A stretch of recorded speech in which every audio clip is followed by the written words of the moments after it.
하나님 말씀 읽도록 하겠습니다. 마태복음 20장 1절부터 16절까지입니다. 천국은 마치 품꾼을 얻어 포도원에 들여 보내려고 이른 아침에 나간 집주인과 같으니 그가 하루 한 데나리온씩 품꾼들과 약속하여 포도원에 들여보내고 또 제3시에 나가보니 장터에 놀고 서 있는 사람들이 또 있는지라. 그들에게 이르되 너희도 포도원에 들어가라.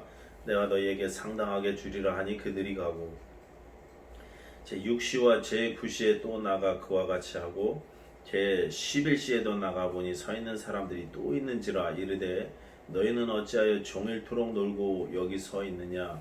이르되 우리를 품꾼으로 쓰는 이가 없음이니이다. 이르되 너희도 포도원에 들어가라 하니라. 저물매 포도원 주인이 청지기에게 이르되 품꾼들을 불러 나중 온 자로부터 시작하여 먼저 온 자까지 삭슬 주라 하니 제11시에 온 자들이 와서 한 데나리온씩을 받거늘 먼저 온 자들이 와서 더 받을 줄 알았더니 그들도 한 데나리온씩 받은지라. 받은 후 집주인을 원망하여 이르되 나중 온 이 사람들은 1시간밖에 일하지 아니하였거늘 그들을 종일 수고하며 더위를 견딘 우리와 같게 하였나이다. 주인이 그 중에 한 사람에게 대답하여 이르되 친구여, 내가 네게 잘못한 것이 없노라. 내가 나와 한 데나리온의 약속을 하지 아니하였느냐. 네 것이나 가지고 가라. 나중 온 이 사람에게 너와 같이 주는 것이 내 뜻이니라. 내 것을 가지고 내 뜻대로 할 것이 아니냐. 내가 선함으로 내가 악하게 보느냐. 이와 같이 나중된 자로서 먼저 되고 먼저 된 자로서 나중되리라. 아멘. 자, 오늘 예수님께서 해주신 이 포도원 주인과 품꾼의 비유를 읽었습니다. 오늘 본문의 내용을 가르치신 배경을 먼저 보면 이렇습니다. 어느 날 예수님께 한 부자 청년이 나왔습니다. 그러면서 묻습니다. 선생님, 내가 무슨 선한 일을 하여야 영생을 얻을 수 있겠습니까? 영생은 선한 일을 해서 얻는 것이 아닙니다. 영생은 내가 뭔가를 해서 얻는 게 아니고 하나님께서 베푸신 것을 내가 믿음으로 받는 것입니다. 그런데 이 청년은 이것을 전혀 이해하지 못하고 뭔가 내가 선한 일을 해야 받을 수 있는 것이 영생이라고 생각했습니다. 이 사람은 본문에는 쭉 보시면 청년이라고 되어 있고 누가복음에는 관리라고 되어 있습니다. 아직 젊은 청년의 때에 재산도 많았고 명예와 권세도 있었던 세상의 모든 것을 다 가진 사람이 이 부자 청년이었습니다. 영적으로도 아주 자부심이 높았던 것 같습니다. 그에게 예수님께서 계명을 지켜라고 대답을 하셨습니다. 그러면서 10계명 중에 제5계명 이하의 말씀을 쭉 제시해 주셨습니다. 그런데 그 청년이 예수님 말씀을 듣고 이 모든 것은 내가 다 지켰습니다. 다른 본문에는 어렸을 때부터 내가 다 지켰습니다. 뭐가 더 필요합니까? 이렇게 대답을 자신 있게 했습니다. 그러자 예수님이 그 중심을 보시고 말씀하십니다. 네 가진 것을 팔아서 가난한 자들에게 주고 나를 따르라. 마가복음에는 예수님이 이 청년을 사랑하시는 마음으로 그렇게 이야기했다고 나옵니다. 그 말씀을 들은 이 청년이 재산이 많기 때문에 근심하면서 떠나가게 됩니다. 많은 재산이 근심거리가 된 그런 케이스인 것입니다. 이 말씀을 지금 예수님이 재산이 많아서는 안 된다라는 뜻으로 하신 것이 아니라는 사실을 우리가 알고 있습니다. 초창기 교회의 설교가였던 요한 크리소스톰은 이 본문 뒤에 부자가 천국에 들어가는 것이 낙타가 바늘기로 들어가는 것보다 어렵다는 말씀을 근거로 해서 신자는 가난해야 한다고 설교했습니다. 부자는 천국에 못 들어간다고 설교했습니다. 예수님은 지금 그런 뜻으로 하신 말씀은 아닌 것입니다. 부자로 살아서는 안 된다는 것이 아니라 지금 재물에 대한 태도를 말씀하신 것입니다. 재물이 많고 적고를 떠나서 내 인생 가운데 하나님께서 계셔야 될 위치에 다른 것이 서 있어서는 안 된다는 그런 말씀인 것입니다. 자, 그런데 그렇게 말씀하시는 예수님의 모습을 옆에서 지켜보면서 제자 중에 하나였던 베드로가 예수님께 말합니다. 예수님, 우리는 모든 것을 버리고 주를 쫓았으니까, 주를 따랐으니까 우리에게는 뭐 주실래요? 저 사람은 못 버리는데 우리는 다 버렸잖아요. 그러니까 뭔가 보상으로 주셔야 되지 않습니까? 그랬더니 예수님이 천국의 보상을 설명해 주시면서 천국은 어떤 곳인가를 이야기해 주시는 것이 오늘 본문 말씀인 것입니다. 특별히 그 천국을 우리에게 베풀어 주시는 하나님은 누구신지를 오늘 본문에서 알려주십니다. 자, 그렇다면 여러분은 천국을 어떤 곳이라고 생각하십니까? 여러분은 그 천국을 우리에게 주시는 하나님이 어떤 분이라고 그렇게 생각하십니까? 여러분, 우리가 신앙생활하면서 하나님이 어떤 분인지를 아는 것은 너무나 중요합니다. 알지도 못하는 분을 우리가 바르게 믿을 수는 없기 때문에 그렇습니다. 우리가 선입견을 가지고 잘못 알고 있는 이 하나님의 이미지를 예수님께서 알려주시는 모습으로 바꿔 나가야 하는 것입니다. 오늘 본문을 통해서도 예수님께서 하나님의 모습을, 정확한 모습을 우리에게 알려주고 계시기 때문에 우리가 배워야 하는 것입니다. 하나님이 누구신가를 배워야 하는 것입니다. 비유의 내용은 이렇습니다.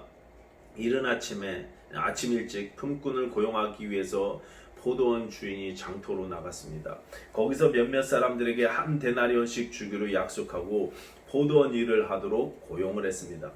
여기서 하루 한 데나리온 주기로 약속한 것은요, 아무런 문제가 없습니다. 당시에 노동자 하루 몸값이 한 데나리온이었습니다. 그러니까 정당한 계약인 것입니다. 그런데 이 주인이 좀 이상한 모습을 보입니다. 이른 아침에 사람을 쓰기 시작하더니 오전 9시, 낮 12시, 오후 3시, 오후 5시까지 계속 3시간 간격으로 장터에 나가서 사람들을 쓰고 있습니다. 보니까 이 주인이 사람을 구해서 포도원 일 시키는 것이 주된 목적이 아니고 일 없어서 놀고 있는 사람에게 일자리를 주는 게 목적인 것 같은 그런 모습을 보이는 것입니다. 여러분, 당시에 유다 백성들은 너무나 힘든 삶을 살고 있었습니다. 변변한 일거리도 별로 없는데 내야 할 부담은 너무나 많았습니다. 로마의 억압으로 무거운 세금을 내야만 했습니다. 거기에 종교세로 성전의 성전세금도 내야만 했습니다. 소득의 11조도 철저히 바쳤습니다. 이런저런 명목으로 헌금도 연보도 바쳤습니다.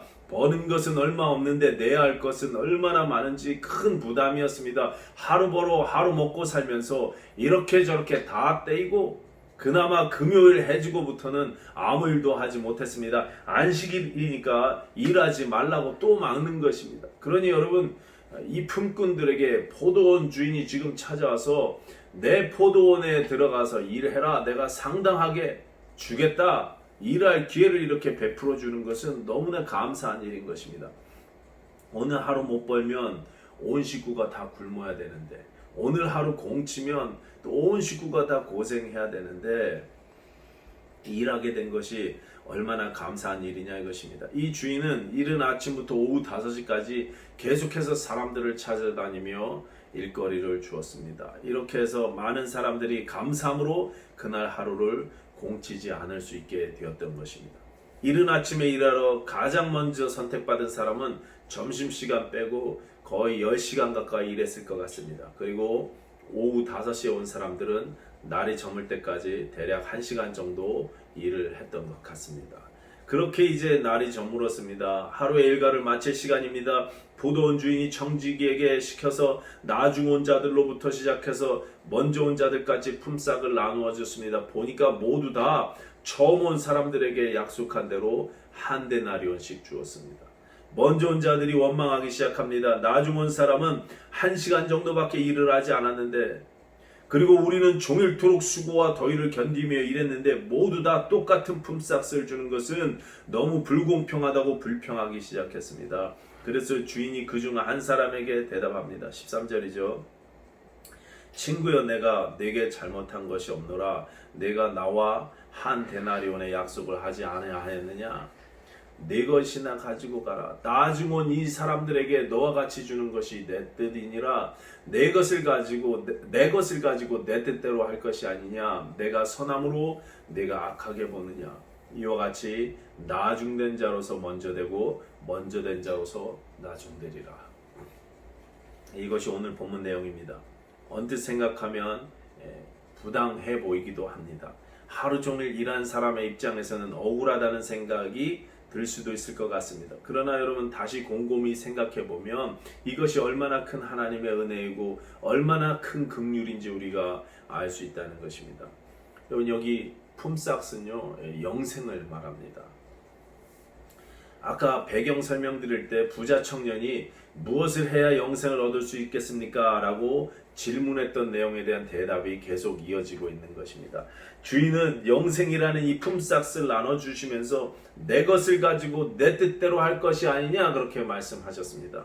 그렇습니다. 영생은 하나님의 뜻대로 하나님께서 베풀어 주시는 것이지 내가 일한 대가로 받는 것이 아니라는 말씀입니다. 겉으로 보기에는 대가 같습니다. 내가 올바르게 살고 많은 선한 일을 해서 얻는 것이 얻는 보상인 것 같습니다. 그게 부자 청년의 생각이었고 오늘날 많은 종교인들의 생각입니다. 하루 종일 포도원에서 일한 대가라고 생각합니다. 그런데 주인은 그렇게 말씀하시지 않더라는 것입니다. 그게 보상이 아니라 선물이다 라고 가르쳐 주는 것입니다. 포도원에 들어가서 일할 기회를 주시는 것부터 해서 나중에 그 대가를 지불해 주시는 것까지 모두가 다 하나님의 선물이요 은혜라는 것입니다. 선택하시고 기회를 주시고 구원을 주시는 것 모두가 다 하나님의 은혜로 진행된다는 말씀입니다. 근데 여러분 한번 생각해 보시기 바랍니다. 여기서 나중에 온 품꾼은 오후 3시, 오후 5시에 온 사람들인데 예수님이 이 사람들이 지금 누구라고 말씀하시는 것이겠습니까? 이 비유로 하신 말씀이니까 누군가를 지칭하시는 건데 누구겠습니까, 여러분? 오늘 본문 16절 다시 보시기 바랍니다. 마태복음 20장 16절 이렇게 되어 있죠. 이와 같이 나중된 자로서 먼저 되고 먼저 된 자로서 나중되리라. 자, 이 말씀은 그 앞에 19장에 보시면 부자 청년 이야기를 마무리하면서도 똑같이 나옵니다. 보십시오. 30절, 19장 30절. 그러나 먼저 된 자로서 나중되고 나중된 자로서 먼저 될 자가 많으니라. 지금 반복해서 말씀하고 계시는 것입니다. 성경에서 반복해서 말씀하고 있다면 그 내용이 중심 내용이기 때문에 그렇습니다. 자, 그렇다면 다시 한번 생각해 보십시오. 나중된 자는 누구고 먼저 된 자는 누구입니까? 자, 부자 청년 이야기에서는요, 예수님의 제자들이 나중된 자고 부자 청년이 먼저 된 자입니다. 선민으로 태어나 율법을 지키며 살면서 내 공로와 내 의를 가지고 하나님 앞에 나아가려 하던 부자 청년이 먼저 된 자입니다. 반면에 갈릴리 변방에서 율법을 제대로 배우지 못한 무식한 어부들이지만 세상 대신에 예수를 선택한 자들이 나중된 자인 것입니다. 그러니까 율법으로 구원을 얻지 못한 자가 먼저 된 자이고 은혜로 구원을 얻게 된 자가 나중된 자라는 것입니다. 오늘 본문에서는 그것을 온 세상으로 확장해서 말씀하시고 계시는 것입니다. 모든 사람에게 일한 시간과 상관없이 한 데나리온씩 주시는 하나님, 유대인으로 먼저 은혜를 받았든 이방인으로서 나중에 부름을 받았든 상관이 없다는 것입니다. 하나님은 우리가 일한 것과 상관없이 오직 구원을 선물로 우리에게 주신다는 것입니다. 그것은 참으로 하나님의 선하신 뜻이라고 말씀하고 있습니다. 먼저 온 일꾼들이 그랬던 것처럼 유대인들이 불평합니다. 오랜 세월 율법 없던 저 이방인들과 모세 율법을 철저히 지키며 경건하게 살아온 자신들과 똑같은 영생을 주시는 것이 못마땅했기 때문입니다. 은혜의 복음이 못마땅한 것입니다. 저들도 율법을 지켜야 되지 않느냐고, 저들도 할례를 받아야 되지 않겠느냐고 속상한 것입니다. 먼저 온 일꾼들은 유대인들입니다. 그들은 선민이 되었고 율법을 받아서 열심으로 지키며 살아왔습니다. 그렇기 때문에 자기들은 이방인들과 다른 특별한 취급받을 것을 기대했던 것입니다. 그런데 모든 믿는 자에게 미치는 하나님의 의인이 차별이 없느니라. 이 은혜의 복음이 못마땅한 것입니다. 이방인이나 유대인이나 차별이 없느니라. 차별 없는 이 복음, 은혜의 복음이 마음에 들지 않는다는 것입니다. 그래서 주인에게 불평하는 것입니다. 또 먼저 온 일꾼들이 그랬던 것처럼 종교인들이 불평했습니다. 오랜 세월 세리와 창녀로 죄악 가운데 살아온 저 길거리의 죄인들과 하나님의 거룩한 일을 하며 평생을 경건하게 살아온 자기들이 동등한 대접받는 것이 못마땅했습니다. 예수님이 세리들과 파티를 즐기시고 거리의 여인들을 위로하시면서 다니시는 그 모습이 마음에 들지 않는 것입니다. 그래서 불평하는 것입니다. 하나님의 은혜가 뭔지 모르는 것입니다. 지금도 먼저 온 일꾼들이 그랬던 것처럼 우리 가운데도 이런 불평들이 있습니다. 내가 이렇게 오랜 세월 신앙생활을 해왔고, 내가 이렇게 주를 위해 땀을 흘렸고, 내가 이렇게 교회를 위해 봉사 충성해왔는데 하나님 나에게 해주신 것이 무엇입니까? 우리 안에 이렇게 먼저 온 자들 같은 불평들이 있을 수 있다는 것입니다. 내게 주신 은혜를 잊어서 그렇습니다. 아침 일찍 먼저 온 사람들은 주인이 불공평하다고 생각했지만 사실 곰곰이 생각해보면 이 먼저 온 사람들도 사실은 감사밖에 할 것이 없습니다. 하루 벌어 하루 먹고 사는 입장에서 일 주신 것만으로도 정말로 감사한 일인 것입니다. 이미 말씀드린 대로 시대정황상 오늘 내가 벌지 못하면 온 식구가 굶어야 합니다. 그런데 오늘은 일할 수 있으니 감사해야 할 일인 것입니다. 거기다가 약속한 급료를 정당하게 다 받았습니다. 주인은 결코 적게 주지 않았습니다. 나중 온 자에게 더 많이 주었을 뿐인 것입니다. 그런데 그들은 약속한 대가를 다 받았음에도 불구하고 불평하는 것입니다. 하루 종일 일할 수 있었다는 것이 감사한 일임에도 불구하고 감사 대신 원망이 되었습니다. 왜 그렇습니까? 여러분, 왜 그들이 감사해야 될 자리에서 불평을 하고 있습니까? 비교하고 있기 때문에 그렇습니다. 다른 사람이 받은 은혜와 나를 비교하고 있습니다. 또 착각하고 있기 때문에 그렇습니다. 은혜 없이는 살 수 없었던 자기 처지를 착각하고 있습니다. 또 교만하고 있기 때문에 그렇습니다. 자기가 일찍 고용된 것이 내 능력 때문이라고 생각합니다. 그것이 주의 은혜요 배려란 것을 알지 못하고 내가 잘나서라고 생각하는 것입니다. 그러니까 나는 더 받아야 될 사람이라고, 나는 더 높은 대접을 받아야 된다고 그렇게 생각하는 것입니다. 여러분, 이것이 은혜를 잊은 신자들의 전형적인 모습인 것입니다. 내가 받은 하나님의 은혜가 얼마나 큰지를 잊고 사는 신자들의 모습인 것입니다. 나는 마땅히 하나님의 축복을 받을 만한 괜찮은 사람이라고 생각합니다. 그러면서 다른 사람들과 비교하고 계산하는 것입니다.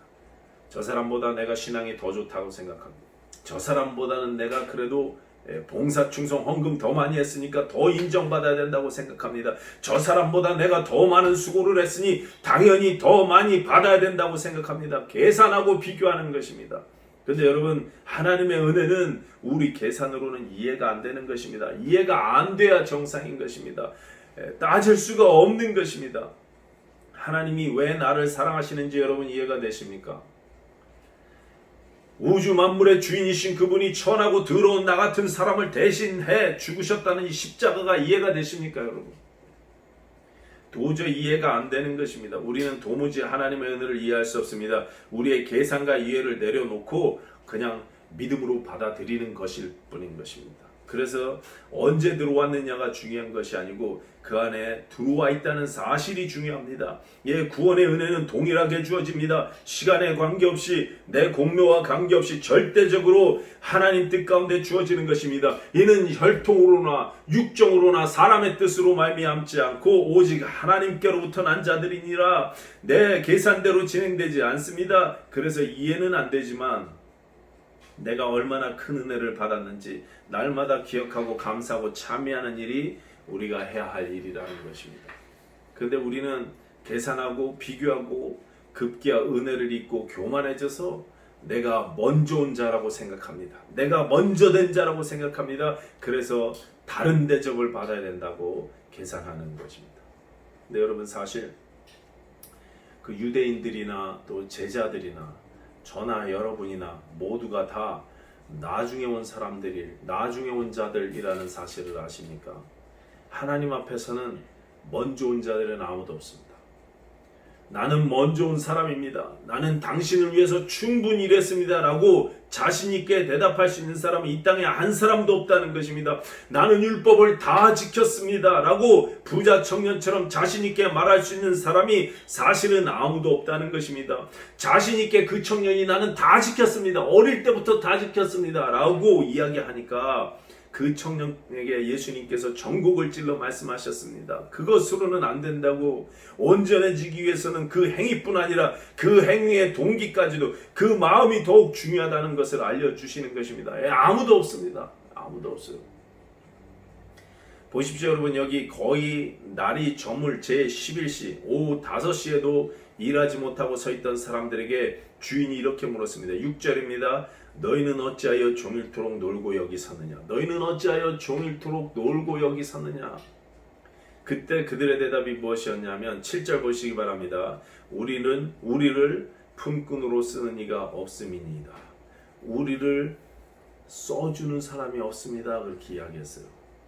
여러분, 이 장면을 구약성경 어디에서 한번 보신 것 같습니까?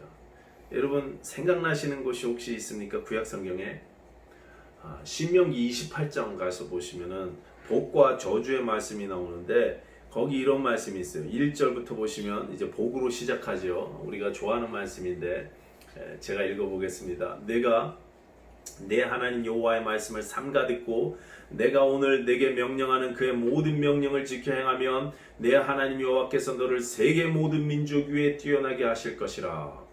자, 이렇게 축복을 시작합니다. 그러면서 복의 리스트가 그 아래로 쭉 해서 나오는데 이런 내용들입니다. 내가 성읍에서도 복을 받고 들에서도 복을 받고 내 자녀와 토지 소산과 짐승들까지 복을 받고 내 광주리와 떡반죽 그릇이 복을 받고 내가 들어와도 복을 받고 나가도 복을 받을 것이다. 너는 구워주게 될 것이고 구우지 않아도 될 것이며 머리가 될지언정 꼬리가 되지 않을 것이다. 위에만 있을 것이고 아래에 있지 않게 될 것이다. 라는 이런 축복이 우리가 듣기에도 너무나 좋은 축복들이 쭉 나옵니다.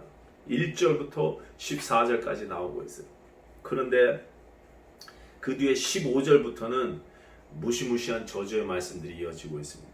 15절부터 58절까지 무려 54구절에 걸쳐서 저주의 말씀이 나오고 있습니다. 축복은 14구절, 저주는 54구절, 4배 가까이 저주의 말씀이 많이 나오고 있다는 것입니다. 왜 저주의 말씀이 이렇게 압도적으로 많을까요? 여러분, 죄인인 인간에게는 앞에 축복의 말씀이 해당되지 않기 때문에 그렇습니다.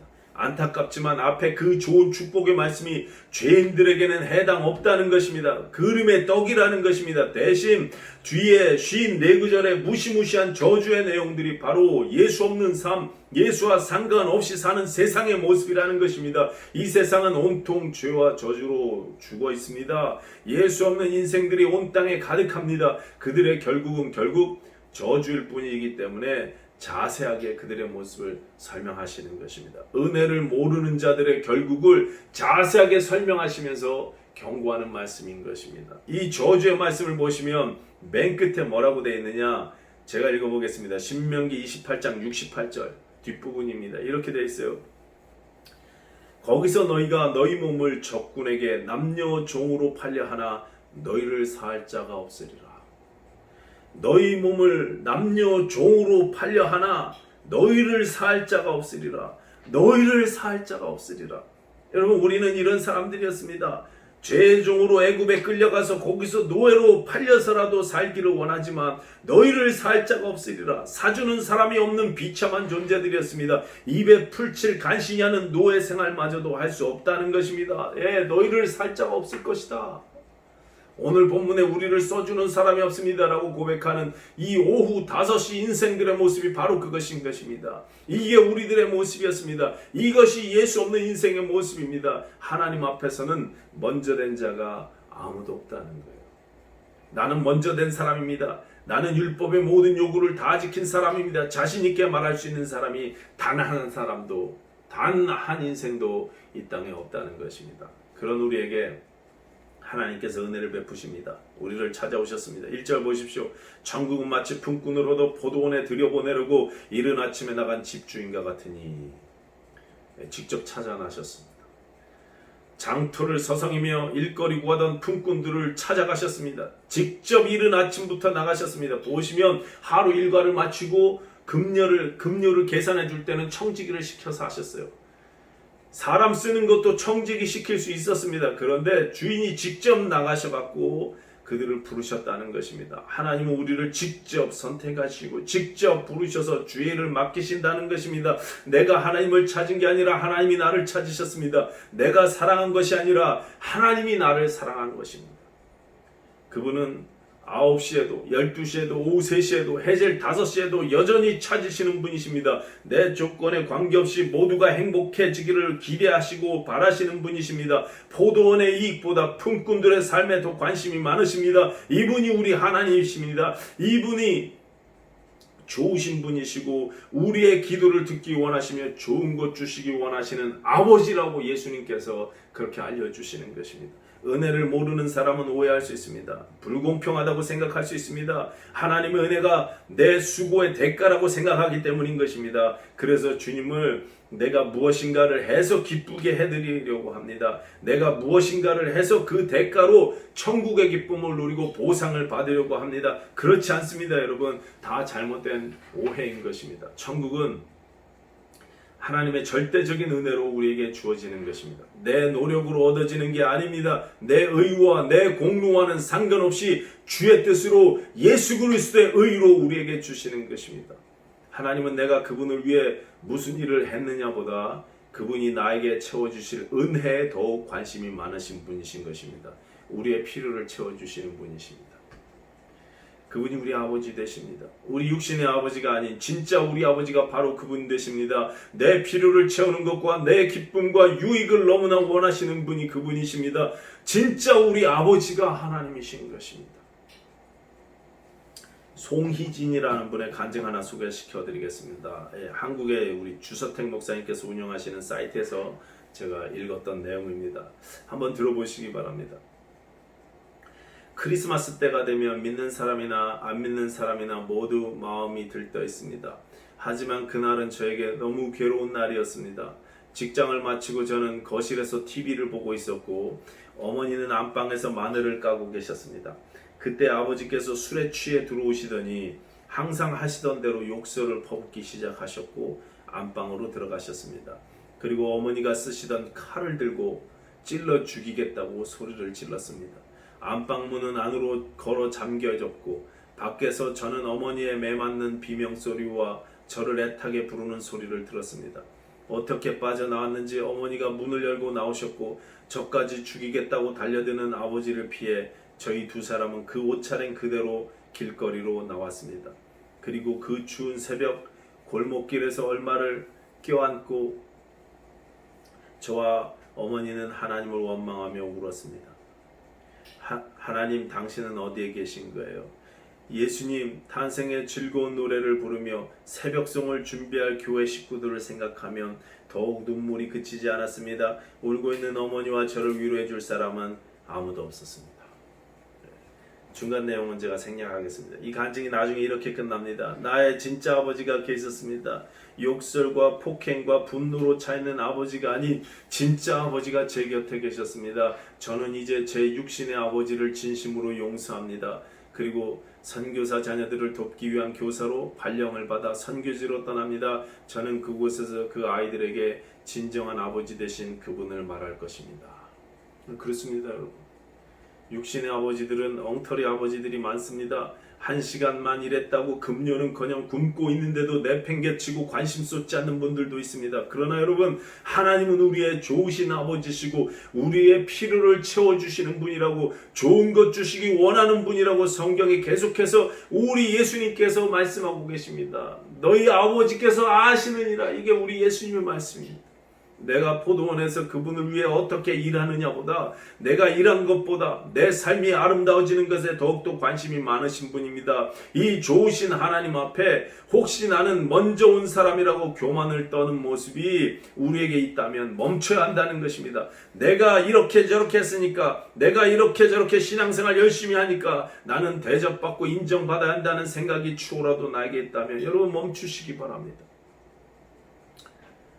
오후 5시에 포도원에 들어온 사람 같은 나 같은 이 죄인에게도 똑같은 십자가의 한량없는 은총을 허락하셨음에 감사하고 찬미하시기 바랍니다. 이것이 천국 생활이라고 오늘 본문이 말씀하시는 것입니다.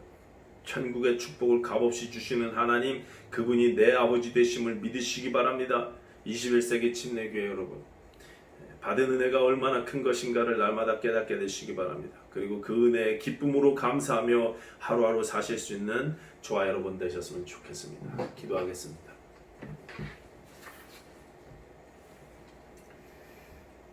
하나님 아버지, 감사합니다. 자격 없고 아무런 공로 없는 우리를 예수 그리스도의 피값으로 사시고 예수 그리스도의 공로로 천국 백성 삼아주시니 감사합니다.